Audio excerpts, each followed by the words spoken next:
sekalian, selamat malam. Ini sudah 2 tahun ya saya nggak di sini ya. Yang terakhir tahun berapa saya di sini? 2020 ya. Oh berarti 1 tahun ya? Enggak, 2020 betul. Ini tanggal 4 Februari tahun 2022. Karena COVID saya tidak bisa ke sini kan, tidak bisa kemana-mana. Sebenarnya kalau pergi juga nggak apa-apa sebenarnya. Ternyata saya pergi kemana-mana ya nggak apa-apa. Asal protokol kesehatannya dipelihara dan dilaksanakan. Baik, sore ini saya akan mengajar tentang landasan hidup Kristen. Sering kita tidak tahu ya hidup saja. Seperti orang-orang yang bukan Kristen, yang kerja, makan, rumah tangga, melihara anak. Tapi sebenarnya hidup Kristen bukan begitu. Hidup Kristen itu hidup di dalam Kristus. Bukan hanya sekedar hidup sosial, tapi hidup di dalam Kristus. Coba kita baca di dalam 2 Galatia pasalnya 2 ayat 20. Namun aku hidup, tetapi bukan lagi aku sendiri yang hidup, melainkan Kristus yang hidup di dalam aku. Namun aku hidup, tetapi bukan aku sendiri yang hidup, namun Kristus yang hidup di dalam aku, ya. Dan hidupku yang kuhidupi sekarang ini dalam daging adalah hidup oleh iman dalam Anak Allah yang telah mengasihi. Hidupku yang hidupi dalam daging sekarang ini adalah hidup oleh iman di dalam Anak Allah yang mengasihi aku. Nah, pertanyaannya, hidup dalam Kristus itu yang gimana? Apa yang sekedar ke gereja, hanya menyebut nama Yesus, haleluya, itu tidak. Hidup dalam Kristus itu ada landasan yang jauh lebih dalam dari hanya sekedar nyanyi-nyanyi tentang Yesus, dari hanya sekedar menyebut-nyebut nama Yesus. Hidup dalam Yesus artinya menyatu dengan Yesus. Nah, menyatu dengan Yesus itu gimana?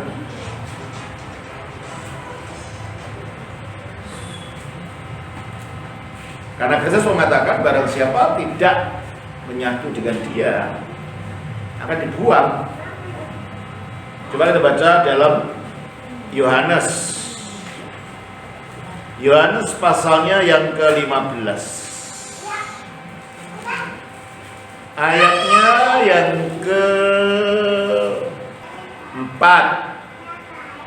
Tinggallah di dalam aku dan aku di dalam kamu, sama seperti ranting tidak dapat berbuah dari dirinya sendiri kalau ia tidak tinggal pada pokok anggur, demikian juga kamu tidak berbuah kalau kamu tidak tinggal di dalam aku. Iyalah.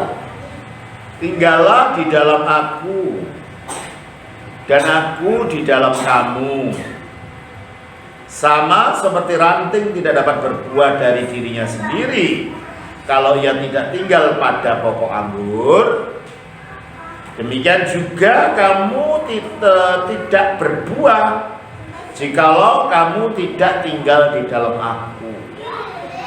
Akulah pokok anggur dan kamulah ranting-rantingnya. Barang siapa tinggal di dalam aku dan aku di dalam dia, ia berbuah banyak. Sebab di luar aku kamu tidak dapat berbuat apa-apa.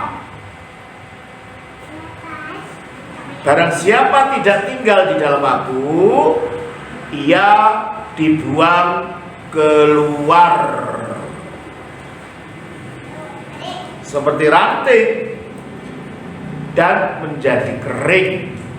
Kemudian dikumpulkan orang dan dicampakkan ke dalam api lalu dibakar.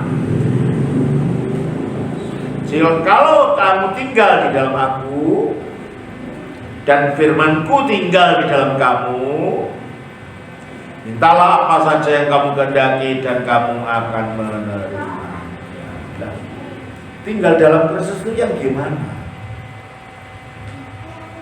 Kalau tinggal dalam rumah gampang, masuk ke rumah dikunci di dalam, kan itu, ya kan? Kalau kuncinya gemboknya dibuka, masuk ke rumah, tinggal di rumah dikunci dari dalam, itu namanya tinggal dalam rumah. Nah, tinggal dalam Kristus itu gimana? Mirip seperti itu. Kita harus masuk ke dalam Kristus, berada di dalam Kristus. Caranya gimana? Kita baca di dalam Galatia 3 ayat 26 dan 27. Atau ayat 27 saja. Kamu semua yang dibaptis dalam Kristus telah mengenakan Kristus. Nah, kamu semua yang telah dibaptis dalam Kristus telah mengenakan Kristus. Kata mengenakan itu artinya apa? Memakai. Jadi menurut ayat ini, kalau kita dibaptiskan dalam Kristus, kita memakai Kristus, kita berjubahkan Kristus, kita dibungkus oleh Kristus, kita dibelongsong oleh Kristus, sehingga kita ada di dalam Kristus. Oleh karena itu, baptisan itu bukan hanya sekedar ritual. Baptisan itu bukan hanya sekedar upacara pembasuhan. Baptisan itu adalah misteri yang membuat kita berada, kita memakai Kristus, kita mengenakan Kristus, kita dibungkus oleh Kristus. Mengapa begitu? Jadi kalau ada orang mengatakan, oh baptisan tidak menyelamatkan, katanya. Sering dengar itu? Itu bukan ajaran kita. Mari kita baca 1 Petrus 3 ayat 20 sampai 21. 1 Petrus 3 ayat 20 sampai 21, yaitu kepada roh-roh mereka yang dahulu pada waktu tidak taat kepada Allah, ketika Allah tetap menanti dengan sabar waktu Nuh sedang mempersiapkan basteranya, di mana hanya sedikit, yaitu 8 orang yang diselamatkan oleh air bah itu. Nah, berapa orang yang diselamatkan oleh air bah? 8. Diselamatkan oleh air bah melalui apa? Melalui bahtera, melalui perang. Orang-orang yang lain diapakan oleh air bah? Ditenggelamkan. Jadi orang yang berdosa ditenggelamkan oleh air bah. Orang yang taat dan beriman diselamatkan oleh air bah. Ayat 21. Juga kamu sekarang. Kalau orang zamannya Nuh itu diselamatkan oleh air bah, kamu sekarang juga diselamatkan. Dengan apa?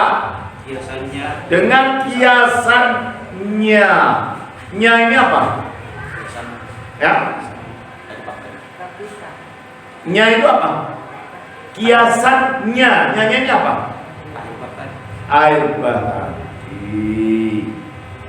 Kalau orang-orang di zaman Nuh diselamatkan oleh air bah, kamu juga diselamatkan oleh kiasannya air bah, yaitu Apa? Baptisan. Kalau gitu baptisan menyelamatkan tidak? Iya.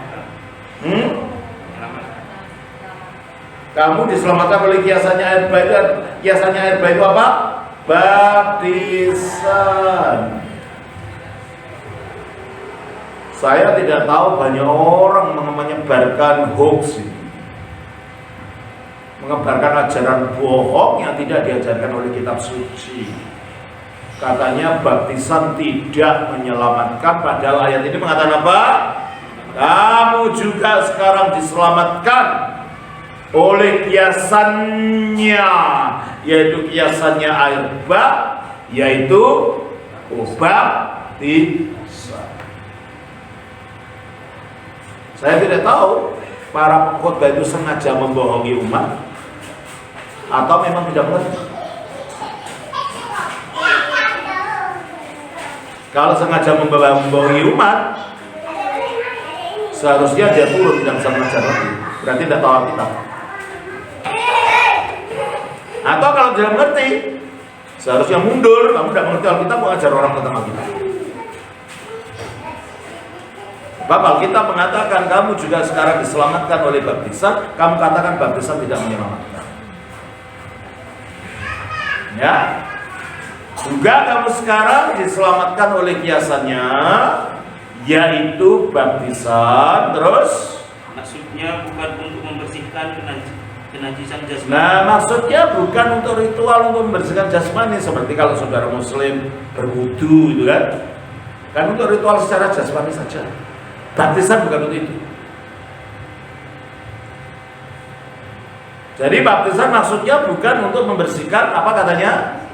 Kekotoran jasmani, tapi melainkan untuk memohonkan hati nurani yang baik. Nah, berarti kalau gitu baptisan itu terkait dengan perubahan batin, terkait dengan perubahan roh. Karena apa? Teruskan. Oleh kebangkitan Yesus Kristus. Karena baptisan itu adalah misteri yang menyatukan kita dengan kebangkitan Yesus Kristus. Jadi memang bukan airnya itu yang menyelamatkan, tapi proses kita dimasukkan ke dalam air ini secara misteri menyatukan kita dengan Yesus, dengan kebangkitan Yesus, sehingga kebangkitan Yesus ini menjadi sumber keselamatan kita. Kita baca dalam Roma, bagaimana sih kok baptisan itu kaitannya dengan kebangkitan Yesus? Kok baptisan itu membuat kita mengenakan Kristus?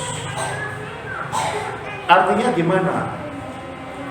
Kita baca di dalam Roma 6 ayat 3 dan 4.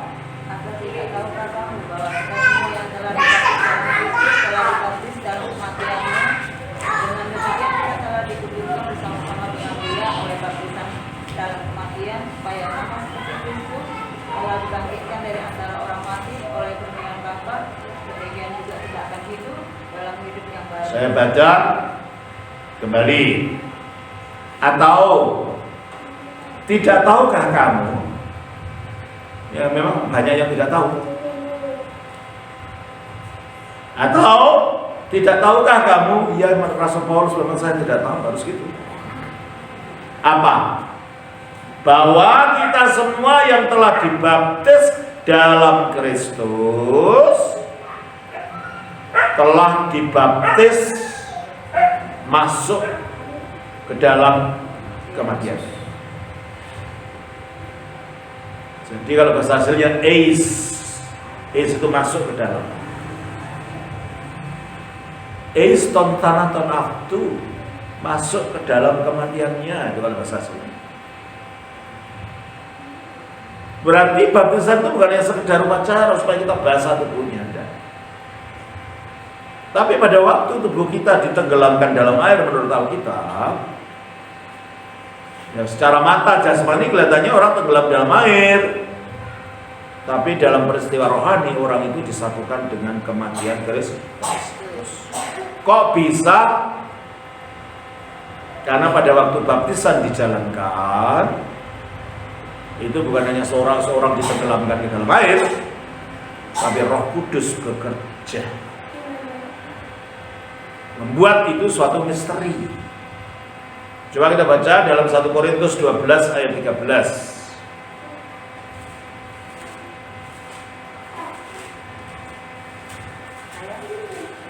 12 ayat 13. Sebab dalam satu roh kita semua, baik orang Yahudi maupun orang Yunani, baik budak maupun orang merdeka, telah dibaptis menjadi satu tubuh dalam kita semua, diberi minum dari satu roh. Ya, saya baca lagi ya. Sebab dalam satu roh kita semua. Siapa?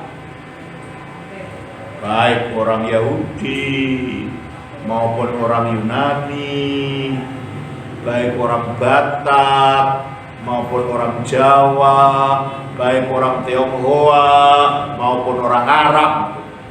Artinya semua orang kalau dibaptis dalam satu roh, kita semua, baik orang Yahudi maupun orang Yunani, baik budak, pembantu rumah tangga, konglomerat, pemilik toko, bos, siapa saja dalam satu roh, ya, telah dibaptis menjadi satu tubuh. Jadi kalau gitu manusia dibaptis dalam satu roh. Ya. Jadi baptisan itu bukan hanya sekedar upacara, karena dalam baptisan itu Roh Kudus bekerja.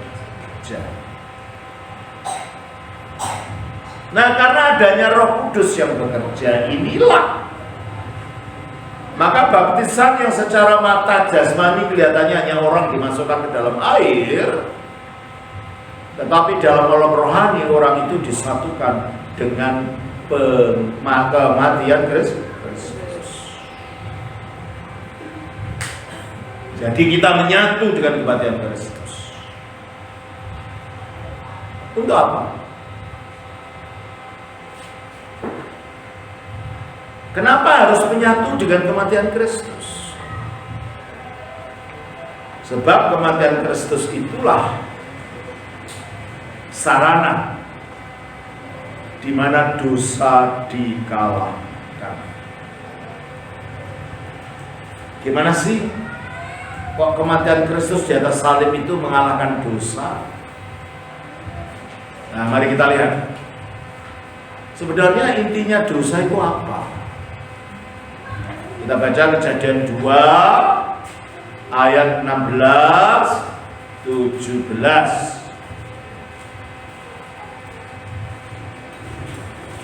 Kejadian 2 ayat 16. Lalu Tuhan Allah memberi perintah ini kepada manusia. Semua pohon dalam taman ini boleh kau makan buahnya dengan bebas.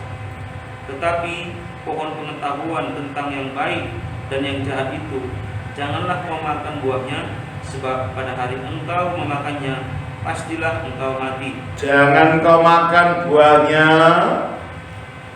sebab pada hari engkau makan pastilah engkau mati. Jadi kalau seandainya Adam dan Hawa tidak makan buah itu, apa yang terjadi? Ya Anda mati. Berarti manusia itu bukan diciptakan untuk mati. Jelas? Allah tidak ingin manusia itu mati. Maka diingat, nak jangan makan itu ya nak, nanti kamu tersedak mati kau. Itu umpamanya ya, kalau dalam alam biasa ini. Hati-hati nak, jangan makan itu. Kalau kamu makan kamu mati. Maksudnya supaya apa? Supaya kamu jangan mati, diingatkan. Jadi kalau begitu kematian itu takdirnya Allah, rencananya Allah atau bukan? Bukan. Rencana Allah menciptakan kita itu bukan untuk jadi tua, sakit, membusuk, dan mati. Tapi rencana Allah ketika menciptakan kita itu supaya kita hidup abadi dalam kesucian dan dalam kebahagiaan sama seperti Allah itu. Itu sebenarnya kita ini diciptakan untuk itu. Tapi manusia taat. Kejadian 3 ayat 6. Perempuan itu melihat bahwa buah pohon itu baik untuk dimakan dan sedap kelihatannya. Lagi pula pohon itu menarik hati karena memberi pengertian. Lalu ia mengambil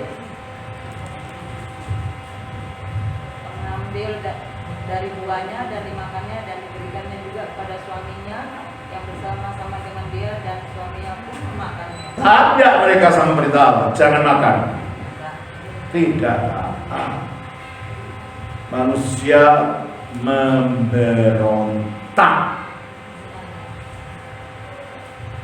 tidak mau dengarkan perintahnya Allah. Lo katanya Romo kalau dia makan mati, kenapa tidak gedebuk langsung mati gitu, langsung jatuh mati? Enggak, itu proses. Tapi benih kematian sudah masuk. Ketika dia mulai memberontak, mulai tidak taat, benih kematian sudah masuk. Buktinya ayat 19. Dengan berpeluh engkau akan Ya, mengapa dengan berpeluh? Karena ayat 17. Ayat 17 dulu. Karena engkau mendengarkan perkataan istrimu itu. Mendengarkan apa? Jangan makan aja bang, gak apa-apa bang. Nah, sebagai suami seharusnya dek jangan dimakan dek, itu nanti kita mati. Gak apa-apa lah bang, makan aja di TV. Suara istrinya didengar. Oh iya ya dek, gak apa-apa ya. Iya lah bang, makanlah kita sama-sama. Maka akhirnya dikatakan dalam ayat 17 itu, karena engkau mendengar apa?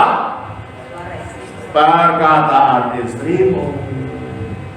Ada macam-macam akibat, termasuk akibat nomor 19. Apa katanya? Dengan berpeluh engkau akan menjadi pameranmu sampai engkau kembali lagi menjadi tanah. Karena dari situlah engkau diambil, sebab engkau debu dan engkau akan kembali. Nah, engkau debu dan engkau kembali menjadi debu. Tadinya engkau debu, aku embusi hidupku sendiri supaya pelan-pelan engkau menjadi abadi dan mulia seperti aku tadinya. Coba kita baca dalam Kejadian 2 ayat 7.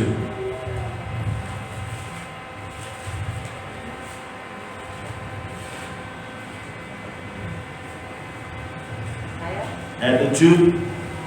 Kejadian 2 ayat 7. Kejadian pasal 2 ayat 7. Ketika itulah Tuhan Allah membentuk manusia itu dari debu tanah dan mengembuskan nafas hidup ke dalam tubuhnya.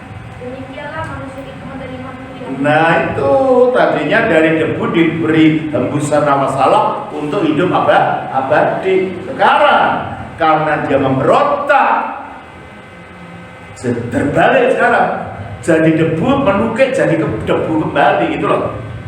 Jelas? Sehingga akibat pemberontakannya ini, akibat tidak taatnya ini, akibat dosa ini, maka manusia menjadi mati. Jadi kalau gitu mati itu takdir bukan? Bukan. Mati itu karena pemberontakan manusia, tidak taatnya manusia.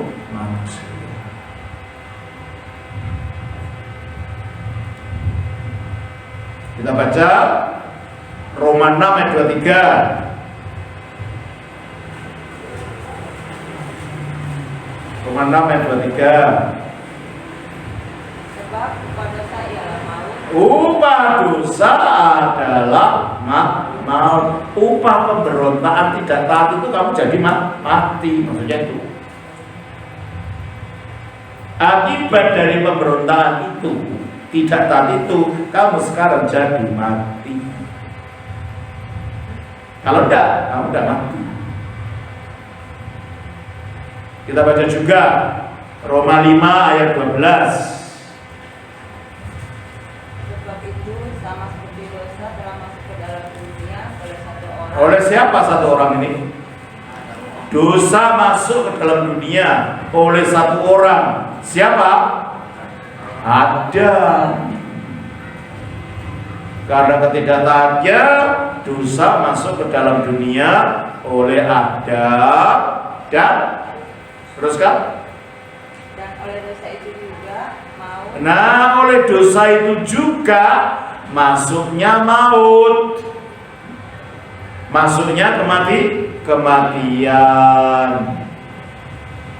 Jadi kematian masuk ke dalam kodratnya manusia akibat dari dosa.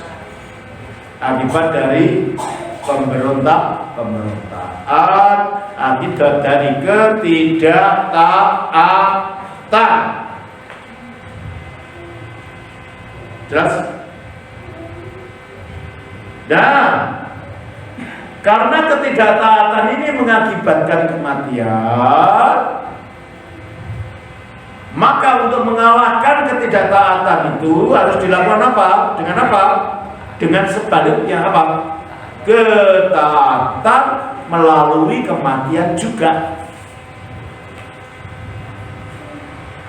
Karena ketidaktaatan maksudnya oleh ketidaktaatan yang menyebabkan kematian, maka supaya ini dikalahkan, harus dikalahkan melalui ketaatan oleh kematian juga.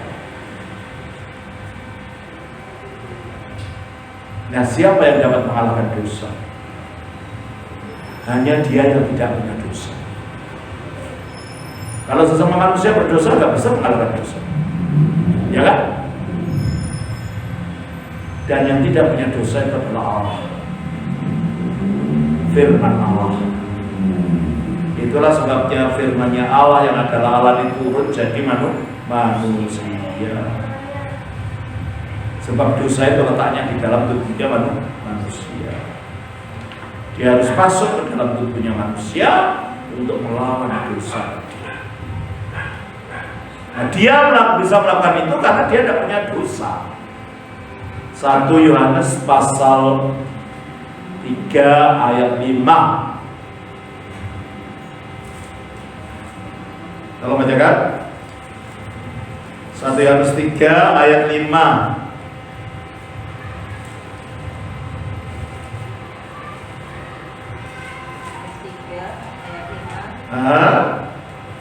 Dan kamu tahu bahwa ia telah menyatakan dirinya supaya ia menghapus segala dosa, dan di dalam dia tidak ada dosa. Dan di dalam dia tidak ada dosa.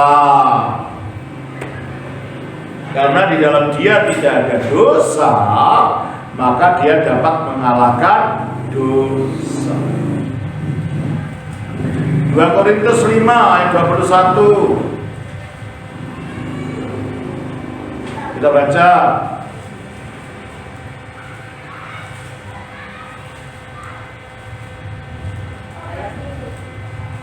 Korintus 5 ayat 21.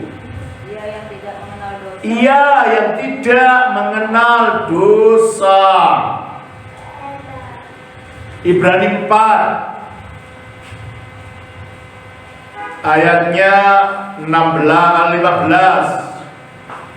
Sebab imam besar yang kita punya bukanlah imam besar yang tidak dapat turut merasakan kelemahan kita. Sebaliknya, sama dengan kita, ia telah dicobai hanya tidak berbuat dosa. Sama seperti kita, ia telah dicobai hanya tidak berbuat dosa.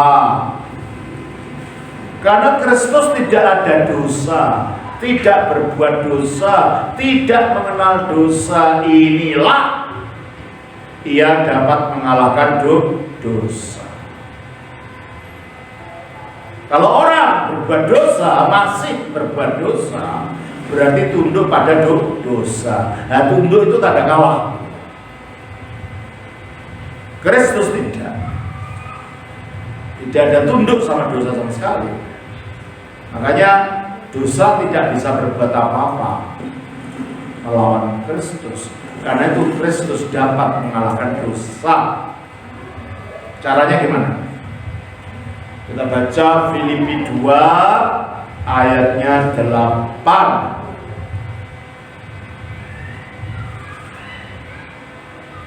Filipi 2 ayat 8. Dan dalam keadaan sebagai manusia. Dalam keadaan sebagai manusia, maka firman Allah itu harus turun jadi manusia. Sebab kalau tidak menjadi manusia, dia tidak punya tubuh. Kalau tidak punya tubuh, tidak bisa mati. Padahal mengalahkan ketaatan tadi harus melalui kematian. Maka agar dia bisa mati, dia harus punya tubuh. Agar punya tubuh, dia harus turun jadi manusia. Nah, dalam keadaan sebagai manusia ini apa katanya? Ia telah merendahkan dirinya. Dan taat sampai mati. Bahkan sampai mati di kayu salib. Jadi matinya di kayu salib itu karena tindakan apa? Taat. Padahal dosa itu intinya apa? Tidak taat. Maka dosa yang sifatnya tidak taat yang ada dalam tubuh manusianya ini dikalahkan oleh ketaatan yang secara mutlak dengan mati di atas salib. Oleh karena itu, karena melalui matinya di atas salib itu dia mengalahkan dosa, agar kita juga mendapat manfaat dari kemenangannya atas dosa itu, kita harus menyatu dengan kematiannya, dan itu dilakukan melalui baptisan. Jelas? Kembali kepada Roma 6 ayat 3 tadi.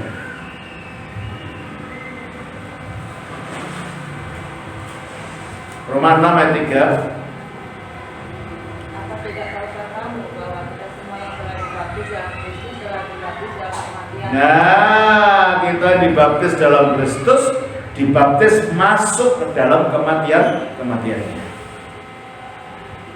Sehingga kalau kita dibaptiskan karena kita menyatu dengan kematiannya, padahal kematiannya di atas salib itu mengalahkan dosa, maka dosa yang ada di dalam kita ikut dikalahkan, ikut dilenyapkan, sehingga melalui baptisan kita menerima pengampunan dosa.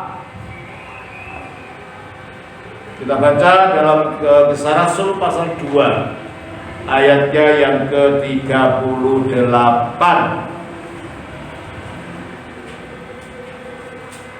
Jawab Petrus kepada mereka, bertobatlah dan hendaklah kamu masing-masing memberi dirimu dibaptis dalam nama Yesus Kristus untuk pengampunan dosa. Nah, memberi dirimu dibaptis untuk apa? Untuk pengampunan dosamu. Nah, kalau baptisan itu untuk pengampunan dosa, masa cuma lambang? Lambang mana yang bisa mengampuni dosa? Jelas? Berarti baptisan itu bukan sekedar lambang, karena itu memberikan pengampunan dosa, tetapi itu misteri oleh kuasa Roh Kudus yang menyatukan kita dengan kematian Kristus, yang kematiannya itu mengalahkan dosa. Jelas ini? Ya. Kita lanjutkan dari Roma 6 ayat 3 tadi.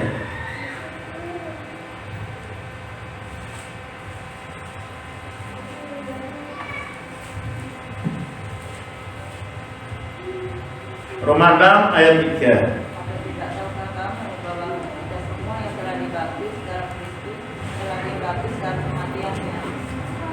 Terus? Dengan demikian kita telah dikuburkan bersama-sama dengan Dia. Nah, dengan demikian kita telah dikuburkan bersama-sama dengan Dia oleh baptisan dalam kematian.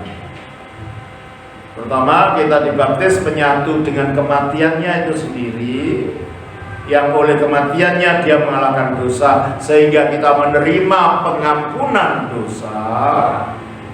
Yang kedua, kita dibaptis disatukan dengan penguburannya. Nah, ada apa dengan penguburan Kristus?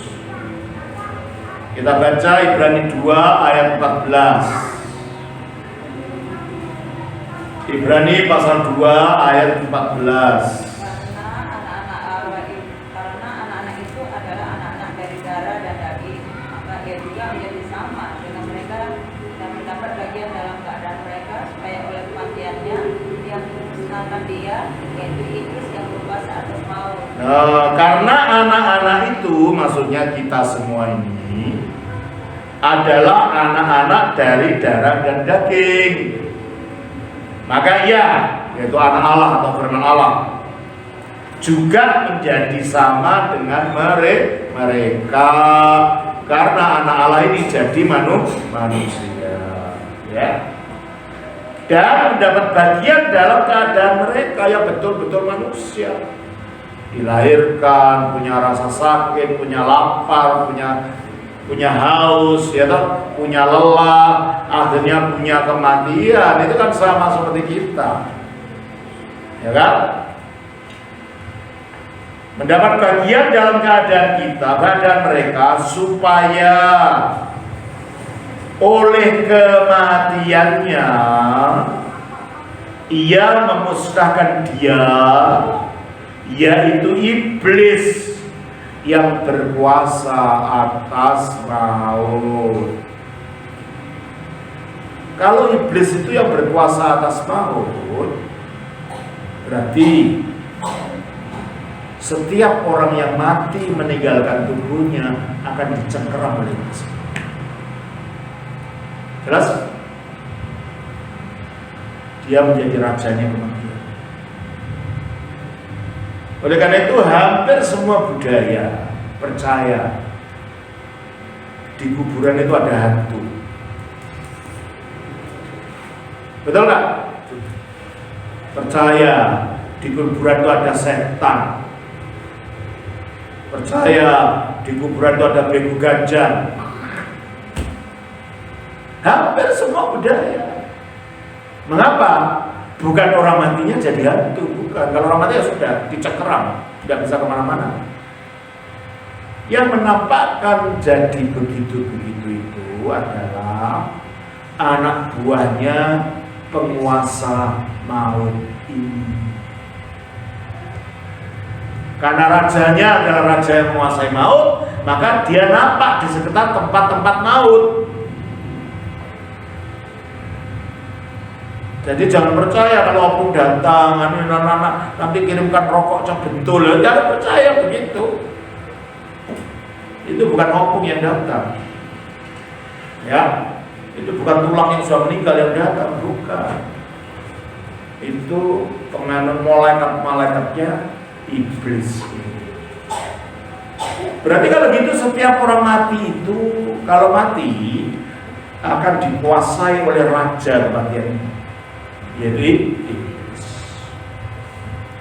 Loh, Yesus kok mati? Apa dia tidak dicengkeram oleh iblis juga? Kelihatannya sepintas seperti iya, tetapi ternyata tidak, karena pada hari ketiga dia bangkit. Setelah dia bangkit, iblis mampu menarik dia masuk ke dalam kuburan lagi tidak? Tidak.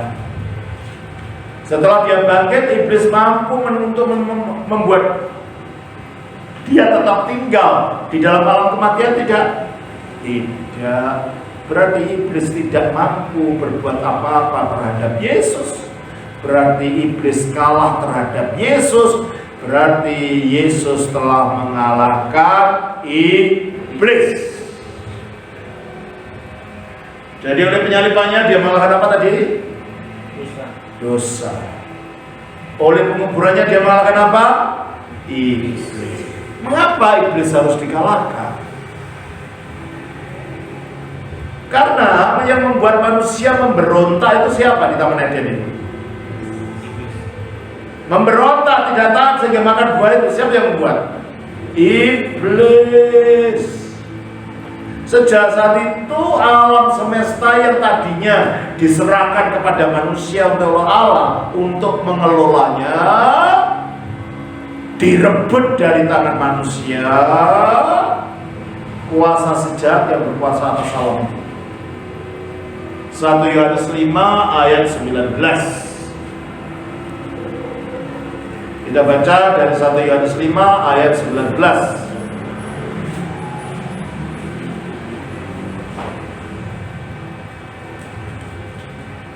Kita tahu bahwa kita berasal dari Allah Kita berasal dari Allah. dan seluruh dunia berada di bawah kuasa si Nah, seluruh dunia berada di bawah kuasa si jahat. Sejak kapan? Sejak pemberontakan manusia terhadap Allah dan diusir dari Taman Eden itu. Sehingga kekuasaan manusia atas alam semesta direbut oleh dia, dan akhirnya manusia tunduk di bawah si iblis ini. Karena manusia mengikuti jalannya dunia, padahal dunia di bawah kuasanya dia. Efesus 2 ayat 2.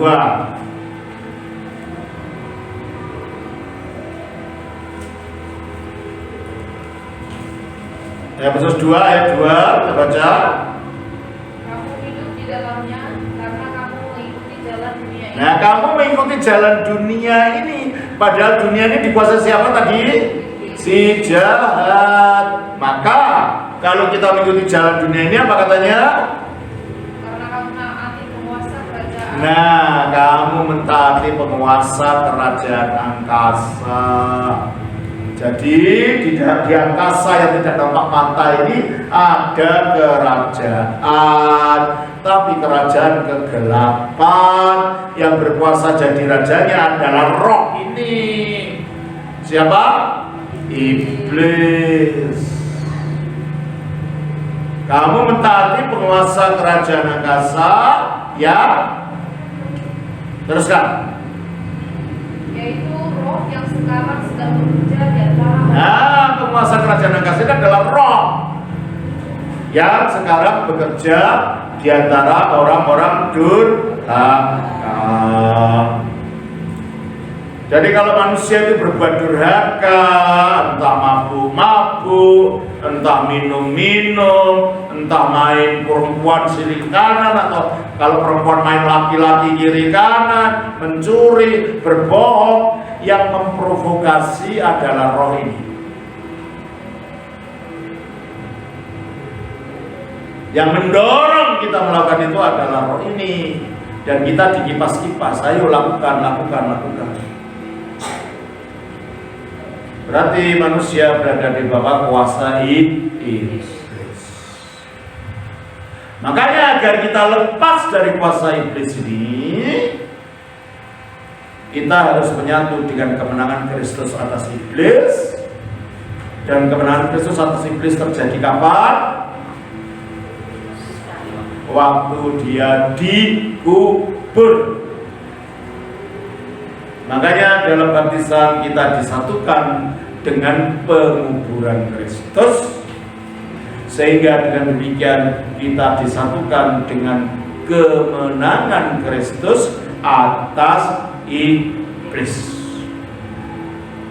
Nah, dibaca Kolose 1 ayat 13.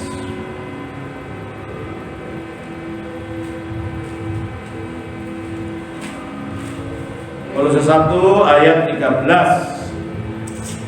firman Tuhan, ia telah melepaskan kita dari kuasa kegelapan dan memindahkan kita Nah, dalam Kristus Ia telah melepaskan kita dari kuasa kegelapan melalui baptisan. Karena dalam baptisan kita telah disatukan dengan kemenangannya atas iblis oleh penguburan. Maka baptisan itu menyatukan kita dengan penguburan Kristus, berarti membuat kita dilepaskan dari kuasa kegelapan. Kristus datang mengalahkan kuasa jahat itu. 1 Yohanes 3:8.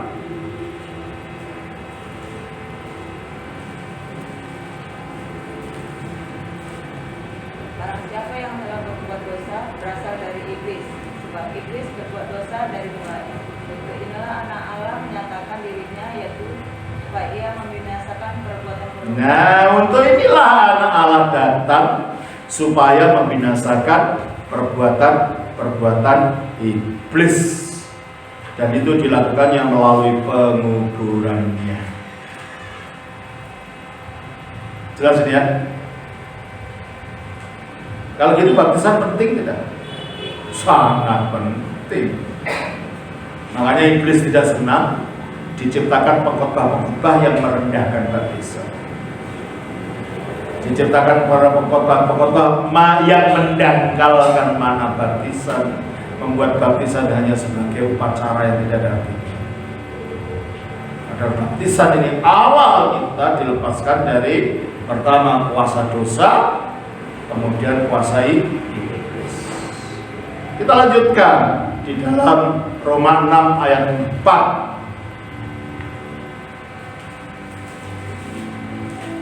Roma 6 ayat 4. Dengan demikian kita telah dikuburkan bersama dengan Dia oleh baptisan dalam kematian, supaya sama seperti Kristus telah dibangkitkan dari antara orang mati oleh kemuliaan Bapa, demikian juga kita akan hidup dalam hidup yang Supaya tujuannya sama seperti Kristus telah dibangkitkan dari antara orang mati oleh kemuliaan Bapa, maka kita pun dalam bahasa Syriah ini ya akan berjalan dalam kebaharuan hidup. Nah, kebaharuan hidup itu apa? Ya hidup kebangkitan Kristus itu. Jadi pada waktu kita ditenggelamkan itu kita disatukan dengan kematian Kristus. Kenapa? Pada saat itu sementara kita mati karena bisa nafas. Dan tubuh kita berada di dalam air, artinya kita dikubur. Lalu kita keluar. Kita hidup lagi. Itulah kita menyatu dengan kebangkitan Kristus. Inilah yang disebut kelahiran baru. Kenapa? Manusia lama kita dikubur dalam baptisan, seperti orang-orang berdosa dikubur dengan air bah dalam zamannya Nuh. Lalu muncul manusia yang baru yang disatukan dengan kebangkitan Kristus. Jadi yang lama mati, yang baru muncul. Jelas ini ya? Makanya Kristus mengatakan di dalam Yohanes 3 ayat 5. Kristus mengatakan dalam Yohanes 3 ayat 5. Ya Yesus, aku berkata kepadamu, sesungguhnya jika seorang tidak dilahirkan dari air dan roh, dia tidak dapat masuk ke dalam kerajaan. Nah, orang kalau tidak lahir dari air apa ya? Air baptisan tadi. Dan roh apa? Ya Roh Kudus yang bekerja waktu baptisan terjadi. Orang tidak dapat masuk dalam kerajaan surga.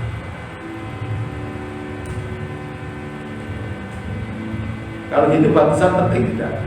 Sangat penting. Jadi ini dikatakan ya penting iman saja, tidak perlu baptisan. Baptisan tidak menyelamatkan. Ajaran setan yang kamu katakan itu.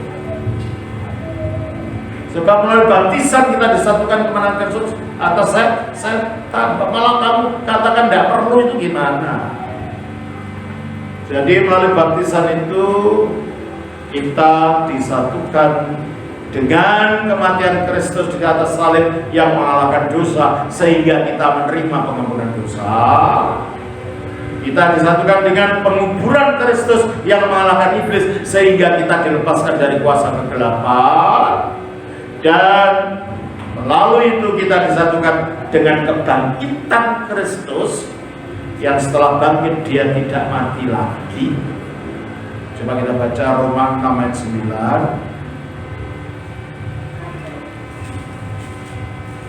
Karena kita tahu bahwa Kristus sesudah ia bangkit dari antara mati tidak mati lagi, maut tidak berkuasa lagi atas dia. Nah, kalau maut tidak berkuasa lagi atas dia, apa yang terjadi dengan tubuhnya Kristus itu? 2 Timotius 1 ayat 10. 2 Timotius 1 ayat 10.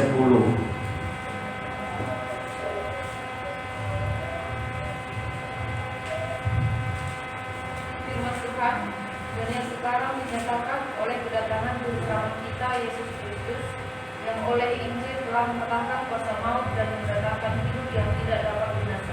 Oleh Injil, yaitu Injil tentang kebangkitannya, telah mengalahkan kuasa maut dan mendatangkan hidup yang tak berkebinasaan. Artinya tubuhnya Kristus yang bangkit itu tidak bisa mati lagi, kekal. Jadi hidup kekal itu tubuhnya Yesus yang sudah tidak bisa mati. Makanya untuk menerima hidup kekal, kita harus menyatu pada tubuh yang telah bangkit ini, gitu loh. Maka sekarang melalui baptisan ini kita disatukan dengan tubuh Kristus yang sudah tidak bisa mati lagi, sehingga kita mendapatkan hidup kekal dalam menyatu dengan tubuh yang Kristus yang hidup kekal itu. Jelas? Jadi baptisan itu membuat kita menyatu dengan kematian Kristus. Matinya dengan tubuhnya enggak? Ya iyalah, kalau tidak ada tubuhnya bagaimana bisa mati? Disatukan dengan penguburan Kristus. Penguburannya dengan tubuhnya enggak? Iyalah, kalau nggak ada tubuhnya gimana bisa dikubur? Disatukan dengan kebangkitan Kristus. Bangkitnya dengan tubuhnya enggak? Ya iyalah. Yang bangkit kan yang tadinya mati, yang mati kan masih tubuh. Berarti melalui baptisan kita disatukan dengan tubuhnya Kristus, kita mengenakan Kristus. Jelas?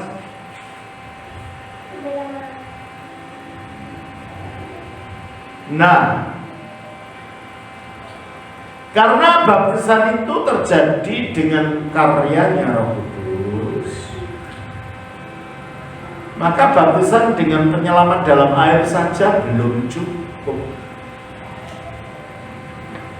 Dalam gereja purba, setelah seseorang dibaptiskan dalam air, untuk membuktikan dia menerima Roh Kudus, mereka akan diberi pengurapan dengan minyak, tanda menerima Roh Kudus.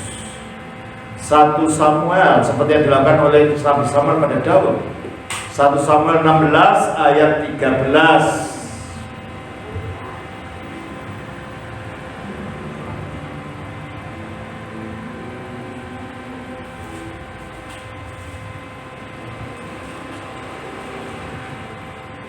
Tolong bacakan. 1 Samuel 16 ayat 13. Samuel mengambil sabuk tanduk yang berisi minyak itu dan mengurapi Daud di tengah-tengah saudaranya. Sejak hari itu dan seterusnya berkuasalah Roh Tuhan. Ya toh, Samuel mengambil tabung tanduk dan mengurapi Daud dengan minyak yang ada dalam tabung itu. Dan sejak saat itu apa katanya? berkuasalah Roh Kudus. Jadi pengurapan itu saudara bukan Tuhan urapi tapi tidak tahu bukti-buktinya. Pengurapan itu ada buktinya, ada minyaknya diserahkan ke kepala itu. Selama ini banyak orang berdosa minta urapan-urapan tapi tidak pernah melakukan urapan sama sekali, hanya ngomongnya. Padahal menurut Alkitab pengurapan itu ada bentuknya, Pak. Dengan pengurapan, dengan minyak yang diurapkan. Makanya kalau kita baca di dalam Efesus pasal 1 ayat 13, 14. Efesus 1 ayat 13, 14. Di dalam Dia kamu juga karena kamu telah mendengarkan firman kebenaran, yaitu Injil keselamatanmu. Di dalam Dia kamu juga ketika kamu percaya dimateraikan dengan Roh Kudus. Nah, di dalam Dia kamu juga ketika kamu percaya dimeteraikan dengan Roh Kudus.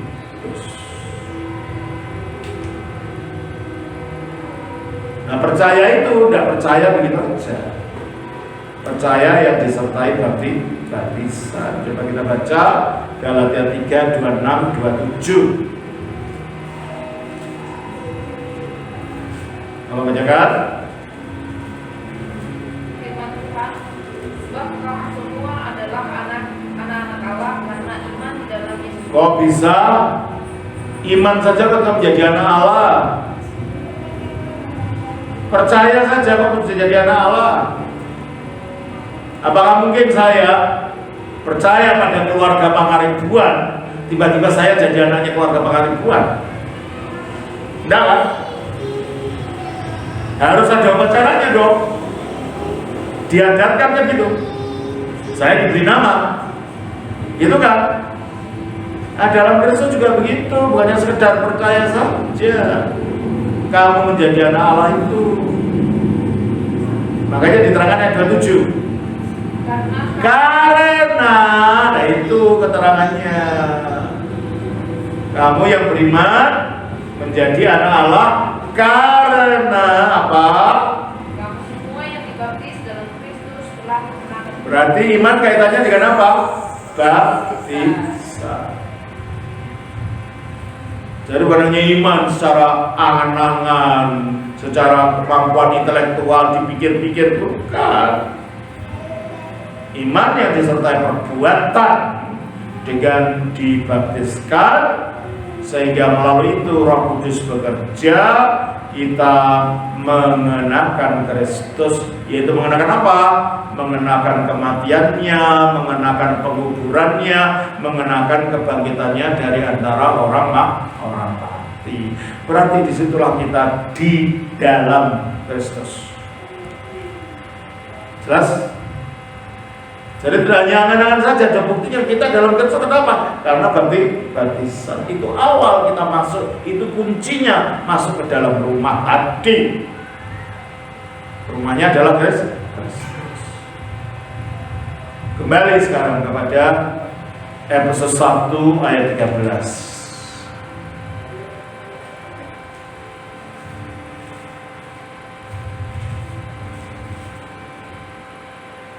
Kalau bacakan? Di dalam Dia kamu juga karena kamu telah mendengar firman kebenaran yaitu Injil keselamatanmu.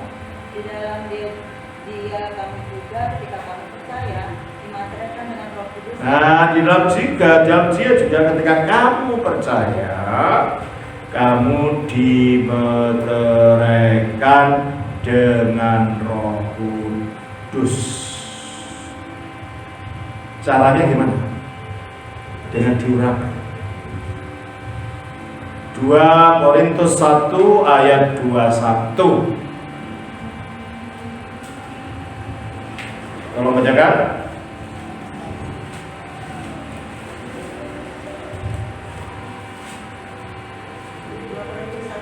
2 Korintus 1 ayat 21. Sebab Dia yang telah Dia yang telah menentukan kami bersama-sama dengan kamu adalah Allah yang Telah mengurapi. telah mengurapi. Terus Memeteraikan tanda milik. memeteraikan tanda miliknya. Jadi dikatakan tadi, kita akan percaya kamu dimeteraikan oleh Roh Kudus. Ternyata dimeteraikan itu ada bersama dengan pengurapan. Oleh karena itu dalam gereja purba, setelah seorang dibaptiskan masuk ke dalam air, nanti akan diberi pengurapan dengan minyak. Tadi di sini kalau saya saudara-saudara nggak mau datang tadi, ya pengurapan dengan minyak, materai karunia Roh Kudus. Minyaknya tidak bisa sembarangan. Itu minyak yang memang sudah didoakan. Ramuannya sesuai dengan yang katakan Alkitab. Coba kita baca di dalam Keluaran pasal yang ke-29. Nah, sakramen ini telah dihilangkan di seluruh dunia Protestan. Sakramen krisma atau pengurapan ini tidak dikenal sama sekali di seluruh dunia Protestan. Baptis sudah, penyembahan air sudah kita aja. Padahal dalam Alkitab itu ada pengurapan ini. Ya, kita baca Keluaran pasal yang ke-9. Ayatnya yang ke pasal 30. Ayatnya 23 sampai 25.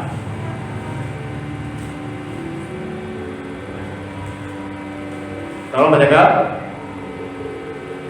Ambillah rempah-rempah pilihan, mur tetesan 500 shikal dan kayu manis yang harum di tengah dari itu, yakni 250 shikal dan tebu yang baik 250 shikal, dan kayu beja 200 shikal dipikul menurut shikal khusus, dan minyak zaitun 1 kilo. Haruslah kau buat semua itu menjadi minyak urapan yang kudus, suatu campuran rempah-rempah yang dicampur dengan cermat seperti buatan seorang tukang campur rempah-rempah,